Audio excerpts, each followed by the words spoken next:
James Howard, one of the trauma surgeons. Mayor Mark Holland with the Unified Government of Wyandotte County and Kansas City, Kansas. Terry Ziegler, Chief of Police for the Kansas City, Kansas Police Department. And I'll start first, just to give you some facts of what happened. I'm James Howard, one of the trauma surgeons that was on call today, and at 2:15 we got a notification of an officer involved in a shooting, and the patient arrived at 2:22. The crew had been doing CPR as he didn't have any blood pressure or heart rate at the time of arrival. We continued the resuscitative efforts. Despite our best efforts, the officer was pronounced at 2:55. We just want to ask for the thoughts and prayers for, there's a lot of pain and brokenness in our community and in our nation right now, and we just want to ask everyone to be prayerful and thoughtful right now. I'm going to give you the facts as we know them, and as I lay this out, this could change. We're still working the crime scenes and investigating it. At approximately 2 o'clock today, there was a drive-by shooting down on 1st Street. Our officers responded to the area.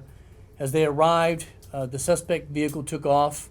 There was a vehicle chase that ended up at about 22nd and Haskell. As Captain Melton was arriving, the suspects bailed from the vehicle and opened fire, striking Captain Melton and fatally wounding him. I don't have any more details than that, and like I said, it may change as we work our way through this investigation. I would ask that you please be respectful of the family's privacy during this time. We will be holding a press conference tomorrow morning at 10:30 on the ground floor of City Hall at 701 North 7th Street.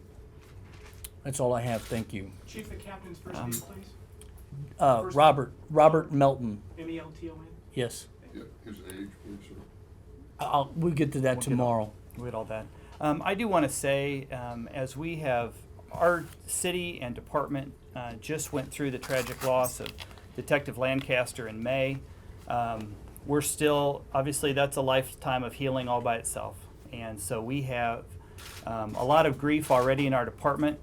For this to strike again right now with a lot of energy and a lot of pain in our nation, we're aware that this is not happening in a microcosm. But we just want to encourage everyone not to jump to conclusions about what has happened today. We need to do a thorough investigation, and we need to get the facts before we make assumptions about what may or may not have happened. Right now, we just need to be in prayer for the family and for our police department, not only in this department, but everywhere in our country, and prayer for our communities. Our communities are broken right now, and my encouragement is that we not go down a path of fear and conclusions and hatred, but we go down a path of thoughtful, prayerful reflection about what we can all do to make our communities safer. So I want to thank the chief and all of his men and women on the department who are working so hard, not only on this case, but to keep our community safe. And I want to thank the medical personnel here at KU. We know that he had the best opportunity at this hospital, and we very much appreciate what the doctors and nurses did here. But if you would please respect, we will have a press conference tomorrow morning to give you an updated information on the case and give you all details, but we will not be taking further questions today. Thank you very much for your interest, and we appreciate your covering this. It's important. Thank you. Thank you.